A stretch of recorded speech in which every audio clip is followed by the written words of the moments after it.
সবাইকেই দেখতে পাচ্ছি। আমাদের রমেন স্যার আছেন, আমাদের আব্দুল হামিদ বাবু আছেন, সবাই আছেন। সবার উপস্থিতিতেই আজকের এই সভা অত্যন্ত গুরুত্বপূর্ণ। আজকে টাউন ব্লক কমিটি গঠিত হলো।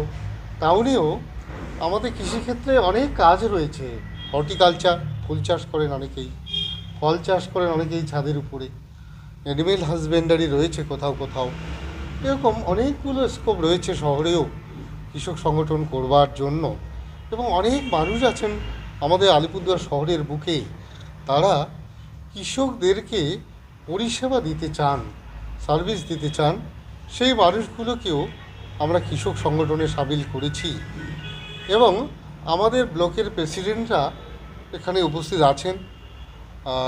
তারা এবার আমাদের 3 দিনের একটি কর্মসূচি ঘোষিত হবে। সেই কর্মসূচি অনুসারে যেখানে বুথ কমিটিগুলো ইনঅ্যাক্টিভ বা বুথ কমিটি হয়নি, সেখানে সেগুলো কমপ্লিট করতে হবে ওই 3 দিনের মধ্যে। এবং অঞ্চল সম্মেলনগুলো আমাদের শেষ হবে ডিসেম্বর মাসের মধ্যেই। এইভাবে আমরা একেবারে তৃণমূল স্তরে সংগঠনকে পৌঁছে দিয়ে মূল সংগঠনকেই শক্তিশালী করতে চাই।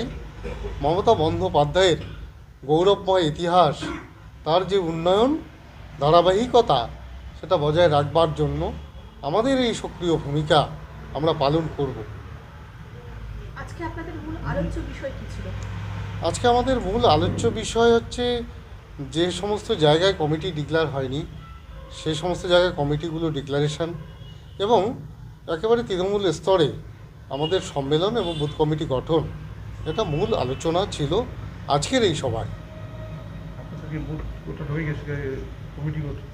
হ্যাঁ, বুথ কিছু কিছু ক্ষেত্রে রিফর্ম করতে হবে, কোথাও হয়তো একটু বাকি রয়ে গেছে, সেগুলো কমপ্লিট করতে হবে। হ্যাঁ, এই নির্দেশ সমস্ত ব্লক সভাপতির প্রতি। ব্লক সভাপতিরা অঞ্চল এবং বুথে যোগাযোগ করে এই কর্মসূচিটা পালন করবেন। আপনার শুভ নামটা?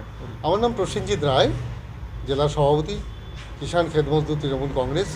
এবং আমি এই নর্থ বেঙ্গলের কয়েকটি জেলারও কনভেনার হিসাবে দায়িত্বে আছি, সেটাও আমাকে পালন করতে হচ্ছে।